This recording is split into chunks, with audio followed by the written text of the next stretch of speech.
그래서 지구상의 생명체는 ATP라는 공통의 화학적 에너지를 사용을 해요. 그래서 우리가 이 ATP, 아데노신 트리포스페이트가 ADP, 아데노신 다이포스페이트와 인산 PI로 분리가 되는데, 이 분리가 된다고 해서 어떤 물질이 없어지는 게 아니에요. 그 물질은 그대로 있어요. 물질은 그대로 있는데 이 떨어지는 과정에서 우리가 어떤 활동이나 이런 걸 할 수가 있다는 뜻이에요. 다시 말해서 우리가 에너지를 발생한다고 해서 에너지라는 어떤 보이는 무언가가 나오는 게 아니에요. 그죠? 그냥 에너지라는 것은 어떤 물체나 물체의 어떤 운동을 변화시키거나 형태를 변화시킬 수 있는 무엇, 그 에너지의 실체는 아직 모르지만 그렇게 이제 표현하고 있습니다. 생물학적으로는 인간에게 있어 시각이나 청각, 소리, 운동, 소화, 면역 등 모든 과정에는 에너지가 동반이 돼야 되는데, 그때 필요한 에너지는 이렇게 아데노신 트리포스페이트 ATP가 ADP와 PI로 분리가 되면서 그 에너지를 이용을 하는 거예요. 근데 인체는 40g 정도가 있기 때문에 이렇게 분리가 된 게 다시 결합이 돼야 돼요. 이때 결합할 때 필요한 에너지를 우리는 음식 등을 통해 가지고 공급을 받는 거죠. 그래서 이렇게 ATP가 ADP와 PI, ATP와 ADP와 PI 이렇게 순환을 하는데 하루에 1000번 정도를 해요.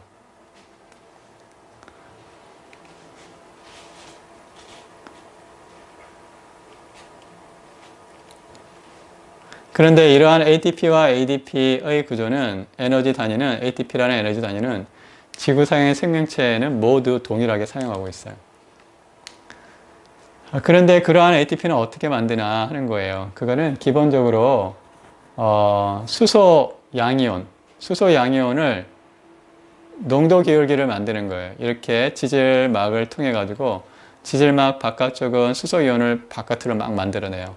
그럼 농도 기울기가 만들어지기 때문에 이 수소 이온이 안쪽으로 들어오면서 ADP와 PI가 ATP로 변환을 해요. 이거는 이제 미생물의 경우인데요. 미생물의 경우는 세포벽이 있어요. 세포벽이 있기 때문에 이 세포막 안에서 이 화학적인 에너지를 이용해서 수소이온을 만들어낸 다음에 수소이온 농도가 높아지면 이 높아진 수소이온들이 다시 세포질로 들어오면서 ADP와 PI가 ATP로 변환을 해요. 사람의 경우는 미토콘드리아라는 세포 내 소기관이 하는 거고요. 인체에는 평균적으로 하나의 세포당 300개 정도의 미토콘드리아가 있어요.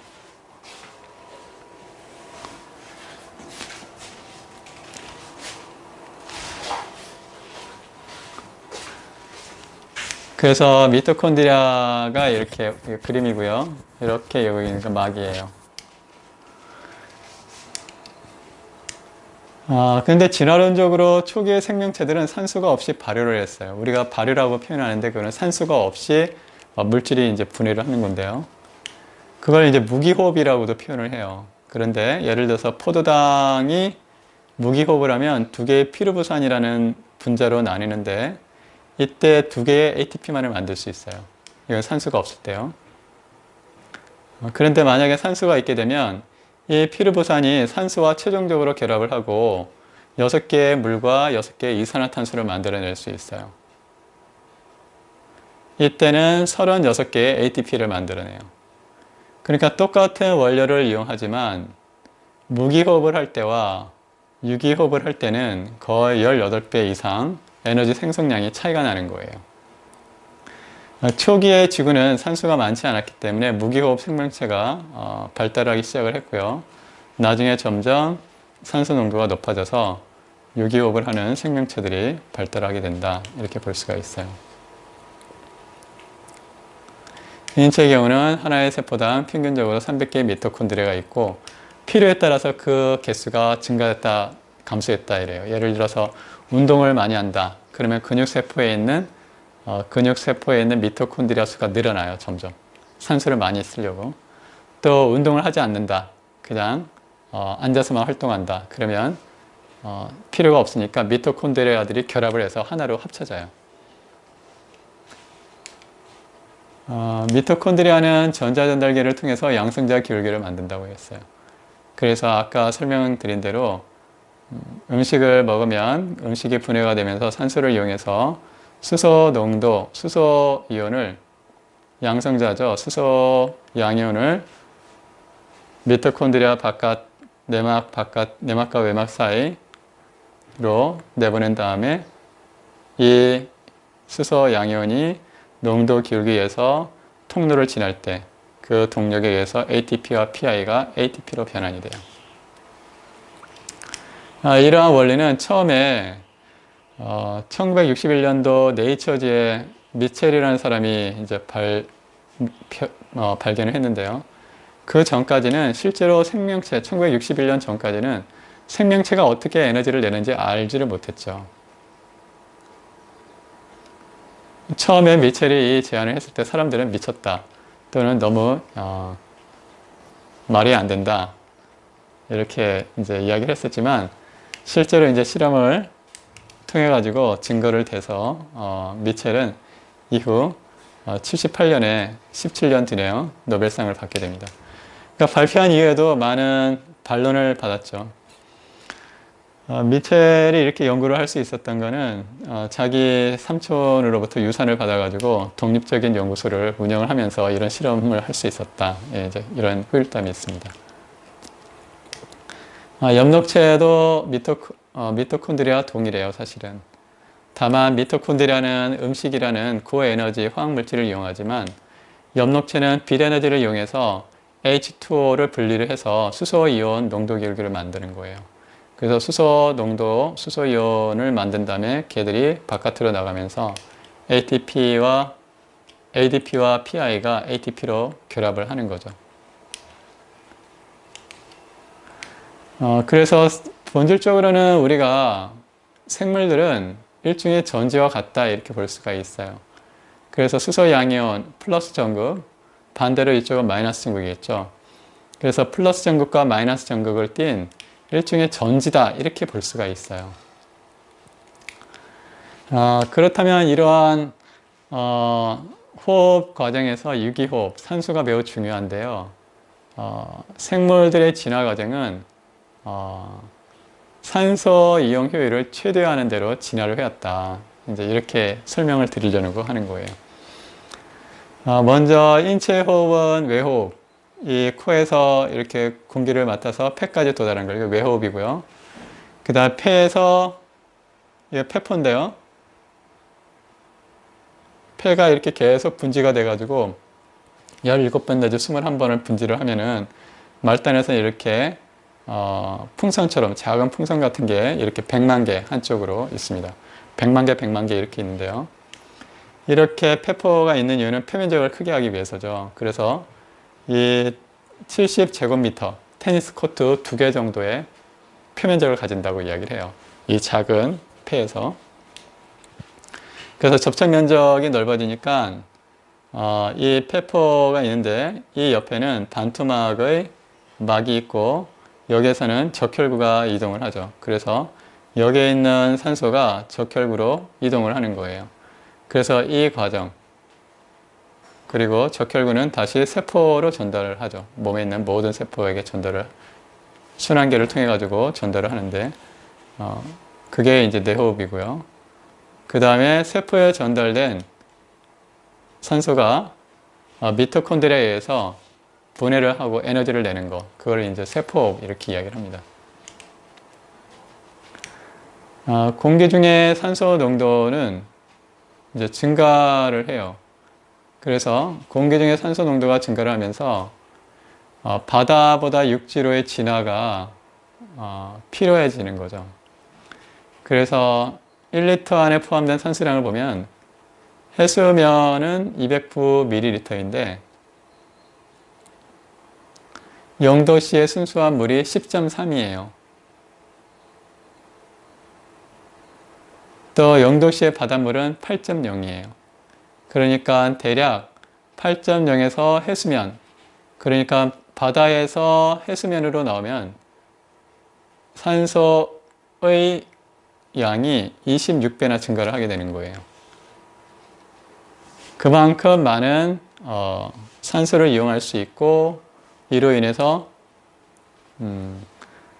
많은 에너지를 낼 수가 있다는 거죠. 그래서 생물학적으로 바다에서 육지로의 진화는 필연적인 거다 이렇게 이제 이해를 할 수가 있습니다.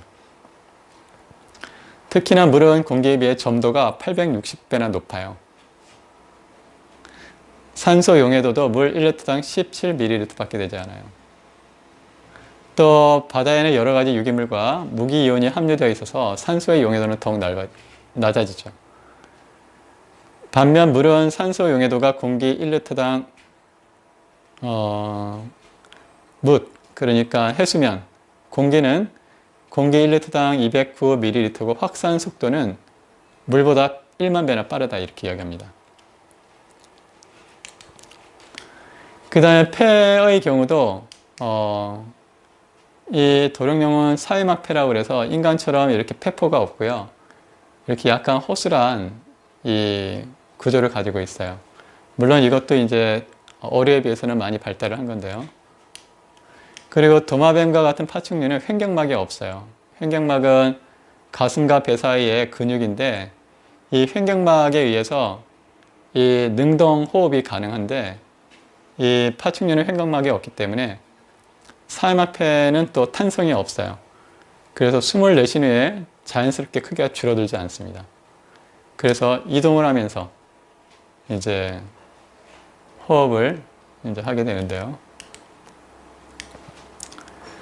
또 하나 이제 파충류는 폐호흡 과정에서도 제약점이 돼요. 왜냐하면 양솔이나 초기 파충류들은 사지가 옆으로 나와 있죠. 그래서 배를 땅에 대고 이동하는 자세는 보행할 때 폐를 완전히 수축할 수가 없어요.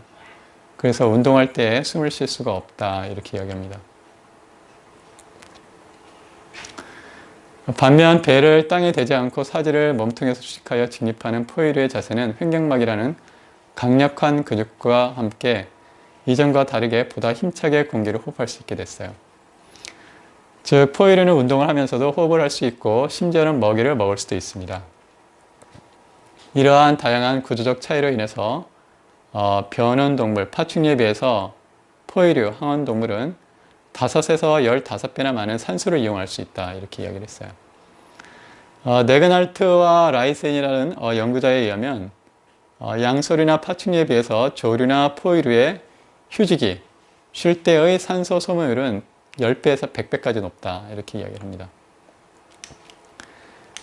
DNA 연구 결과에 의하면 태반 포유류의 초기 형태는 식충동물이었는데요. 대략 1억 년에서 6천만 년 전에 분기가 일어났다 이렇게 볼 수가 있습니다. 그리고 이들의 분기 과정에서 포유류의 등장은 산소 이용을 증가하게 했고요. 이것은 필연적으로 기초 대사량의 증가로 이어졌어요.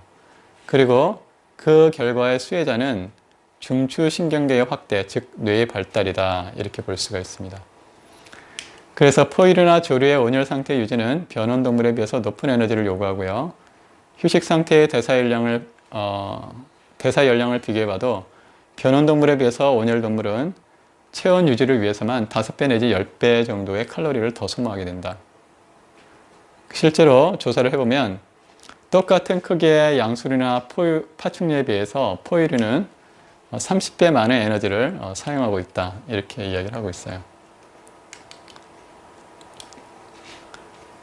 그래서 실제로 실험을 해보면 곰쥐의 횡격막이 있을 때는 산소 활동을 하면 산소 소모량이 이렇게 증가를 해요. 근데 횡격막을 제거하면은 활동을 해도 산소 소모량이 휴지기 쉴 때와 큰 차이가 없다. 횡격막에 있을 때에 비해서 이렇게 이제 이야기를 할 수 있고, 이것은 횡격막이 얼마나 산소 이용에 있어서 중요한 역할을 하는가를 이제 볼 수가 있습니다. 그 다음에 이제 저희 주제가 이제 과학과 초월의 길목인데, 이 초월 현상에 있어서 구체적인 어떤 기도나 수행 방법의 공통점 중에 하나는 조용한 상태에서 호흡을 천천히 내뱉고 천천히 들어 마시는 거죠. 그때 약간 이제 항문, 관략근을 약간 조여주고 풀어주고 이런 과정이 동반되는데요. 이거를 이제 단학에서는 면면식식 아주 숨이 끊어질 때 끊어지지 않을 때 천천히 내뱉고 천천히 들어 마시는 이제 이 과정 속에서 이제 기감도 느끼게 되고 이러는데요. 그렇다면 우리가 이제 흔히 생각을 할 때는 호흡을 천천히 하면 산소를 조금 마시지 않을까, 적게 마시지 않을까 이렇게 생각을 하는데 실제로 계산을 해보면 그렇지가 않다는 거예요.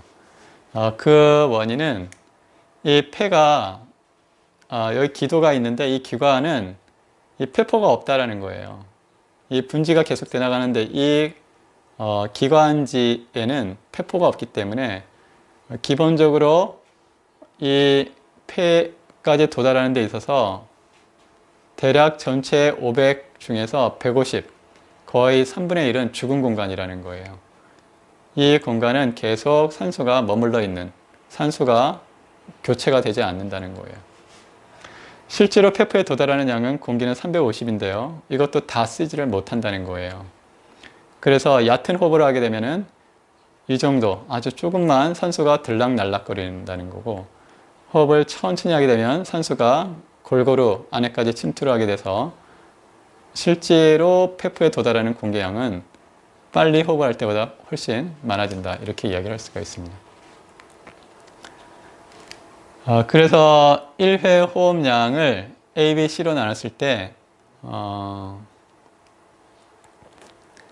1회 호흡량이 150, 500, 1000이다 이렇게 봤을 때요. 이거 천천히 이제 호흡을 하는 거예요. 그러니까 천천히 호흡, 1분당 6분만 호흡을 해요. 그러니까 10초당 한 번씩 호흡을 한다. 그때 1000ml가 호흡이 됩니다. 반면 1분에 12분만 하면 500, 40분을 호흡을 하면 150만 이제 교체가 되는데요. 이때 죽은 공간이 150이에요. 똑같이 150, 150. 그래서 폐포에 도달하는 기체 부위는 실질적으로 1회 호흡 150에서는 죽은 공간 150을 빼면 0이라는 거예요. 그런데 1분당 12번 호흡을 해서 1회 호흡량이 500ml가 되면요. 죽은 공간 150, 기도부 P 150을 빼면 350을 사용할 수 있어요. 그래서 12번을 곱하면 350 곱하기 12를 하니까 4200ml를 분당 사용할 수 있어요. 그런데 1000ml를 6회만 했다. 천천히 호흡해서 그 대신에 많이 호흡을 하게 되면 죽은 공간 150을 빼면은 1000에서 150을 빼면 850이잖아요. 850 곱하기 6을 하면 5100이라는 거예요. 그래서 오히려 천천히 호흡을 할수록 실질적으로 환기율은, 산소를 공급하는 양은 천천히 호흡할 때 훨씬 많아진다, 이렇게 볼 수가 있습니다.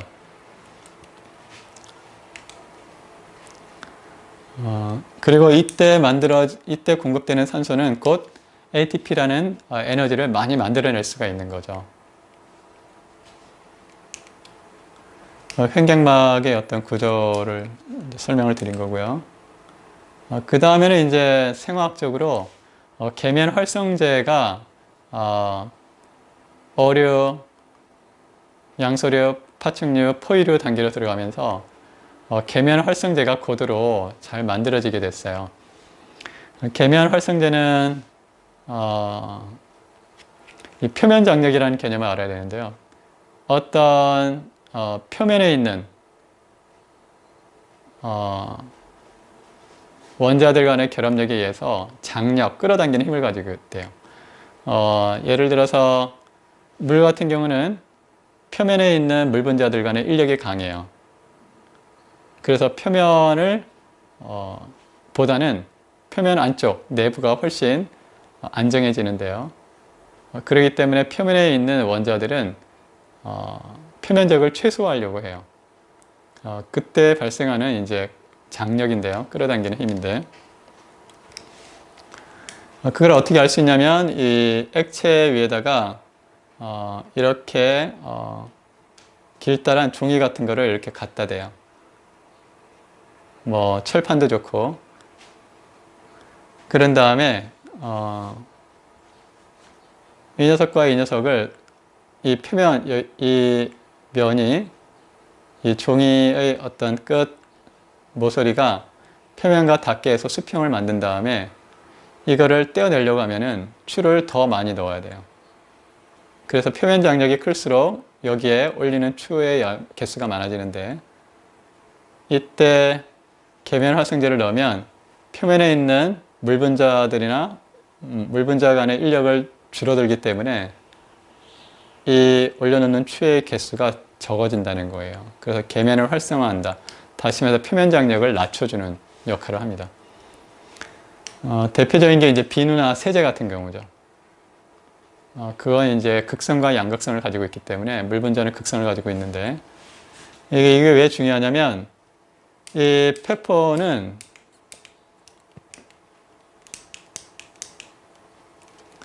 이 표면은 수분이 이렇게 있어요. 왜냐하면 기체가 고체로 바로 녹아 들어가지는 않기 때문에 이 수분막이 있어서 고체에서 액체로 녹은 다음에 고체로 이제 전달이 되는 거거든요. 그래서 이제 물 분자가 들어가게 되는데, 이 페퍼의 물 분자가 표면에서 물 분자들끼리 끌어당겨요. 그래서 이 페퍼가 100만 개나 되기 때문에 이 이제 호흡을 하게 되려면 페퍼가 커졌다 작아졌다 해야 되는데, 이 표면의 물 분자들이 너무나 강하게 당기기 때문에 폐가 팽창하기가 어렵다는 거예요. 그래서 생물학적으로 계면활성제가 진화 단계에서 만들어지면서 이 페퍼 표면에 이 에비올라 페퍼가 있는데, 페퍼 표면에 이 계면활성제가 방출이 돼서 이 표면 장력을 약하게 됐어요. 약하게 만들었어요. 그러므로 통해 가지고 쉽게 페퍼가 팽창했다가 줄어들 수 있는 그런 이제 시스템을 만든 거죠. 그래서 다시 모식도로 나타낸 건데요. 이게 이제 페퍼 표면이고요. 여기에 있는 이제 회색이 물 분자예요. 그리고 이렇게 꼬리가 달린 게 계면활성제가 들어가 가지고 이 페퍼의 표면적의 물 분자들이 끌어당기는 힘을 약화시키는 거죠. 여기에는 이제 적혈구 같은 게 이제 지나가게 되고요. 이때 산소가 들어오고 CO2가 이제 바깥으로 나가게 돼요. 그래서 적혈구는 단순하게 산소만 이동을 시켜주는 게 아니라 CO2도 이동을 해주는 중요한 역할을 한다, 이렇게 볼 수가 있고요. 페퍼에는 제1형 세포와 제2형 세포가 있는데, 제2형 세포는 이제 대식세포 이런 것들이 있어서 폐에 여러 가지 항원이나 여러 가지 미생물 또는 먼지 이런 걸 이제 제거하는 역할을 하죠. 그래서 이제 계면활성제의 분자 구조가 이렇게 돼 있고 전하를 가지고 있다, 이렇게 이제 설명을 하고요. 호흡을 내쉴 때 폐의 부피는 대략 10% 정도 감소하게 돼요. 그때 표면량은 수평으로 압축하게 되는데요. 이때 포화 지방산 두 개가 결합한 또 불포화 지방산으로 구성된 인지질과 콜레스테롤이 짜내면서 이제 계면활성제가 나오게 되는 거죠. 그래서 우리가 필수 지방산, 다가불포화나 단가불포화 지방산을 공급을 해야 되는 거는 단순하게 뇌세포 미엘린 수치화를 위해서도 중요하지만 폐포의 건강을 위해서도 매우 중요한 역할을 하는 거예요. 그래서 적절한 필수 지방산을 공급을 해줘야지, 견과류나 들깨, 들기름 이런 걸 통해 가지고 공급을 해줘야지 폐의 건강에서도 중요하다, 이렇게 이야기를 하고 있고요. 이제 폐포 세포에서 계면활성제를 만들어서 순환하는 과정을 이제 그린 거고,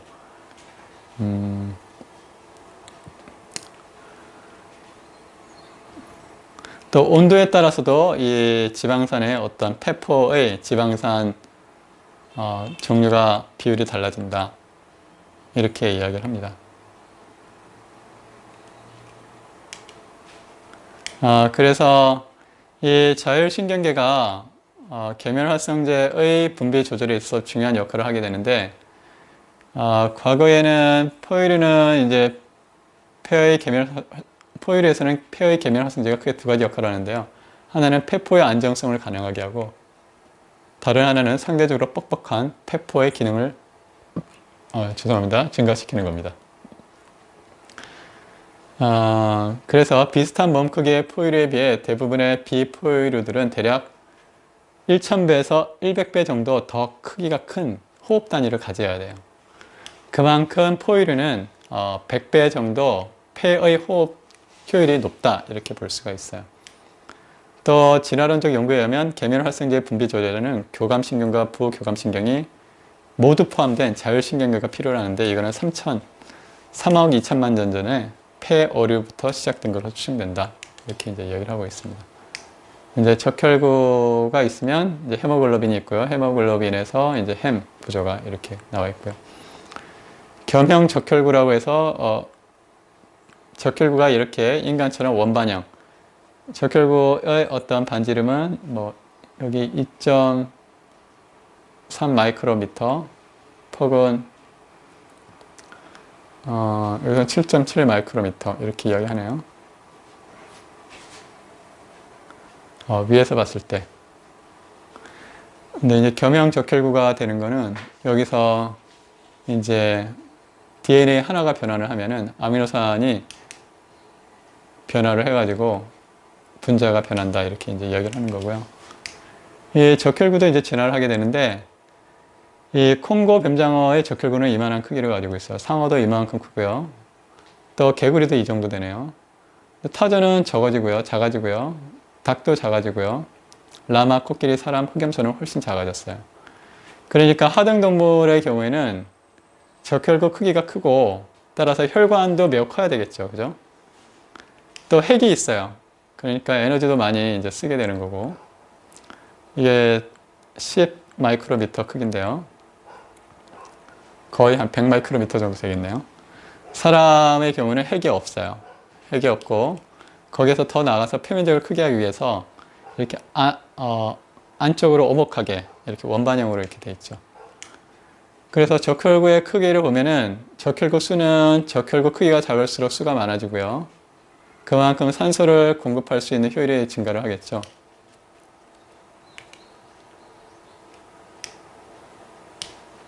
또 적혈구 수는 100만 개인데 1cc당 뭐 양서류는 0.78 근데 파충류는 0.7 그 다음에 조류는 1.9 포유류는 3.2에서 21.4 뭐 크기는 그 대신에 줄어들고요. 또 적혈구 수명도 사람은 110일 뭐 이렇게 이야기하네요. 쥐는 45일 하루 적혈구 교체 비율은 1% 미만이네요. 0.87 다른 동물들 닭은 3.3% 하루에 그만큼 이제 많은 에너지를 쓰겠죠. 이 적혈구를 만드느라고. 또 기초열 생산도 훨씬 사람은 적다 이렇게 볼 수가 있어요. 또 심장 구조도 이심방 이심실로 발달을 하죠. 그래서 파충류에는 이심방 이심실 그래가지고 폐가 이렇게 산소 그러니까 폐에서 온 혈액과 몸에서 온 혈액이 섞여가지고 온몸으로 다시 나가서 산소 공급에서 효율이 떨어지는데 그에 비해서 포유류 단계에서는 훨씬 효율이 높아진다 이렇게 이야기하고요. 또 산소가 풍부할 때 혈압이 훨씬 높아져 가지고 산소 공급에 원활하다 이렇게 이야기를 합니다. 생명체의 핵심은 사실 지금까지 본 것처럼 ATP나 아니면은 여러 가지 에너지를 생성하는 데 있어서 또 광합성의 어떤 과정을 봐도 본질적으로는 수소 농도 기울기에 막을 사이에 두고 수소 농도 기울기를 만드는 거예요. 다시 말해서 플러스와 마이너스 전하를 만드는 거죠. 또 인간의 경우 신경세포가 신경계가 고도로 발달을 하게 되는데 그 핵심은 나트륨과 칼륨 이온을 중심으로 해가지고 세포막 사이를 두고 농도 기울기를 만드는 거죠. 그래서 전압을 만드는 거예요. 전압 차이를. 그래서 본질적으로 생물체의 핵심은 산화, 환원. 산화는 전자를 잃을 때 산화라고 그러고요. 환원은 전자를 얻을 때 환원이라고 그러는데 이런 산화, 환원 반응을 통한 생막 반응이 있다. 이렇게 이야기할 수 있어요. 그래서 광합성에 있어서도 전자, 전달계, 전자가 이동하는 여러 가지 과정에서 분자들이 있어서 전자를 이렇게 계단처럼 이렇게 받아내거든요. 또 미토콘드리아에 있어서도 전자를 화학 물질들이 다양하게 있어서 사이토크롬을 중심으로 해서 이렇게 전자를 이동을 시켜요.